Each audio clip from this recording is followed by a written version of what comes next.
close.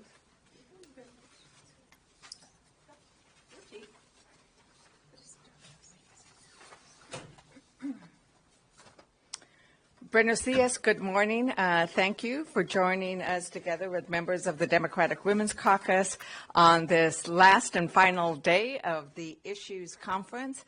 As you all know, we heard incredibly sad news yesterday, so somebody I worked with, really, Raul, Chairman Grijalva, who was a dear friend, a fierce, fierce man who heart and commitment to the people who needed it most was as deep as that Grand Canyon that he protected. He asked me to be chair of the subcommittee on Indigenous Peoples, and together we passed dozens of bipartisan laws. He cared as deeply for the Native Americans, Latinos, those who suffered from environmental injustice as he did for this beautiful planet that we call home. And so we shed many a tear last night, because in his same commitment that he had for the people who he knew relied on the land around them, relied on the need for clean water, relied on the need for us to make sure that we cut down pollution so that children did not suffer from asthma, is the same kind of motivation and spirit that inspires the women of the Democratic Women's Caucus. Because it is this inspiration for those who need it most. It is this inspiration for those who aspire to more that I think guides our work. And so I couldn't start today, I couldn't say anything publicly without acknowledging the inspiration of Raul Grijalva.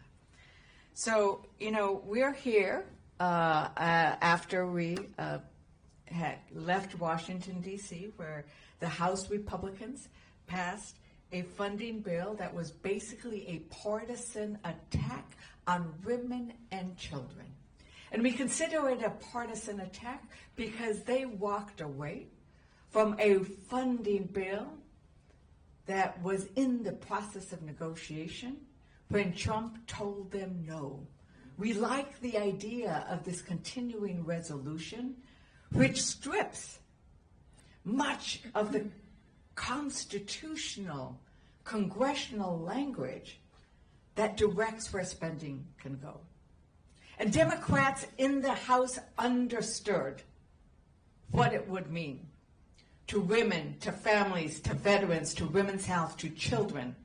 We understood what it would mean because Musk, Doge, and Trump had already begun the process. Their attack on veterans, their attack on women who serve in the military at the highest levels, their attack on women's health research, on Medicaid, on the Department of Education, where we send our children and expect them to be able to be treated fairly, expect children with disabilities to be able to get the assistance they need, expect those children in the poorest schools and communities to be able to have the opportunity to thrive.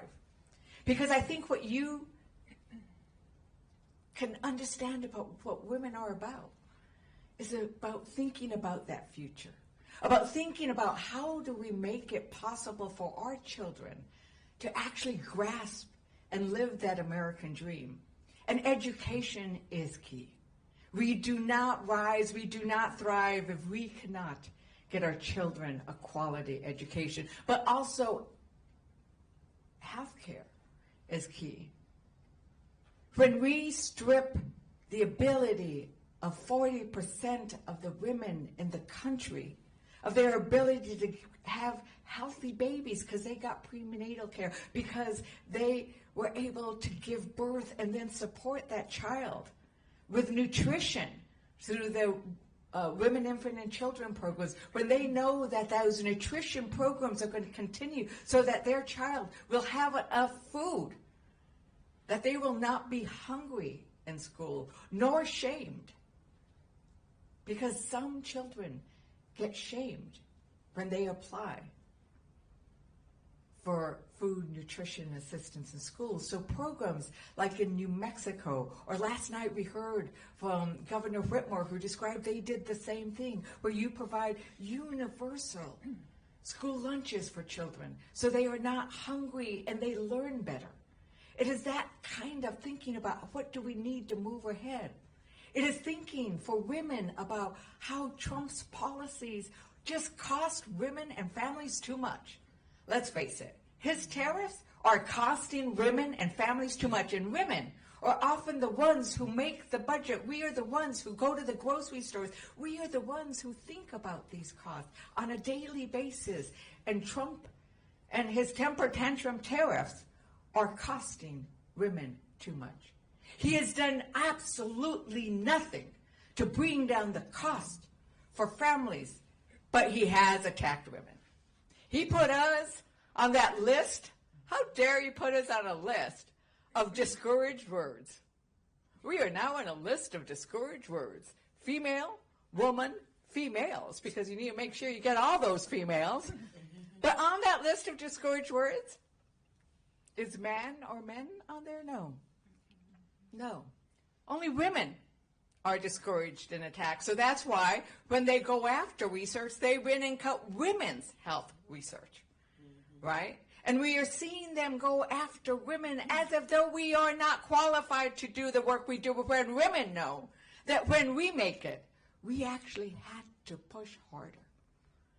We actually had to prove our merit beyond, because there are people like Trump and Musk and those who put women, female, and females on that list of discouraged words who think we are not qualified. The opposite is actually the truth. And I am going to turn to some of my amazingly qualified, elected women of the Democratic Women's Caucus, and to say how qualified we are. We are a historic 96 women strong. We are women warriors, and we are battle-tested for this fight, and we are ready for it. Gwen Moore. Oh, thank you so much, Madam Chair. And I could just